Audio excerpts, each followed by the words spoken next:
1 Samuel chapter 18. David and Jonathan's friendship, verse 1. As soon as he had finished speaking to Saul, the soul of Jonathan was knit to the soul of David, and Jonathan loved him as his own soul. And Saul took him that day, and would not let him return to his father's house. Then Jonathan made a covenant with David, because he loved him as his own soul. And Jonathan stripped himself of the robe that was on him, and gave it to David, and his armor, and even his sword, and his bow, and his belt. And David went out and was successful wherever Saul sent him, so that Saul sent him over the men of war. And this was good in the sight of all the people, and also in the sight of Saul's servants. Saul's jealousy of David, verse 6. As they were coming home when David returned from striking down the Philistine, the women came out of all the cities of Israel singing and dancing to meet King Saul with tambourines, with songs of joy, and with musical instruments. And the women sang to one another as they celebrated, "Saul has struck down his thousands, and David his 10,000s. And Saul was very angry, and this saying displeased him. And he said, "They have ascribed to David 10,000s, and to me they have ascribed thousands. And what more can he have but the kingdom?" And Saul eyed David from that day on. The next day a harmful spirit from God rushed upon Saul, and he raved within his house while David was playing the lyre, as he did day by day. Saul had a spear in his hand, and Saul hurled the spear, for he thought, "I will pin David to the wall." But David evaded him twice. Saul was afraid of David because the Lord was with him, but had departed from Saul. So Saul removed him from his presence, and made him a commander of 1,000, and went out and came in before the people. And David had success in all his undertakings, for the Lord was with him. And when Saul saw that he had great success, he stood in fearful awe of him. But all Israel and Judah loved David, for he went out and came in before them. David marries Michal, verse 17.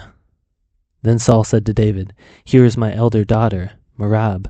I will give her to you for a wife. Only be valiant for me, and fight the Lord's battles." For Saul thought, "Let not my hand be against him, but let the hand of the Philistines be against him." And David said to Saul, "Who am I? And who are my relatives, my father's clan in Israel, that I should be the son-in-law to the king?"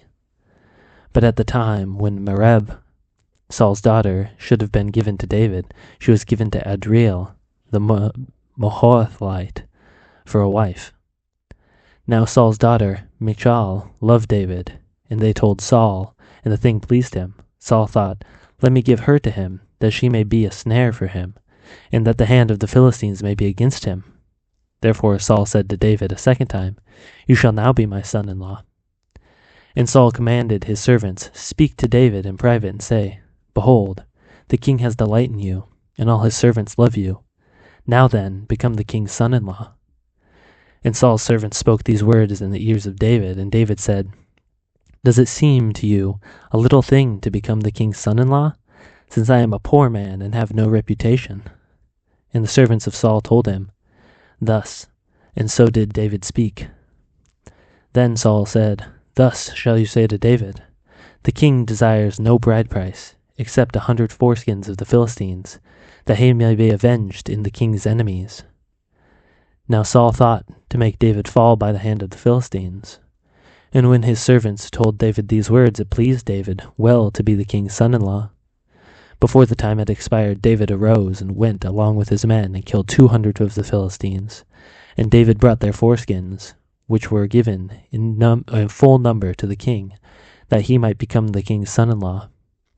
And Saul gave him his daughter, Michal, for a wife. But when Saul saw and knew that the Lord was with David, and that Michal, Saul's daughter, loved him, Saul was even more afraid of David. So Saul was David's enemy continually. Then the commanders of the Philistines came out to battle, and as often as they came out, David was more successful than all the servants of Saul, so that his name was highly esteemed.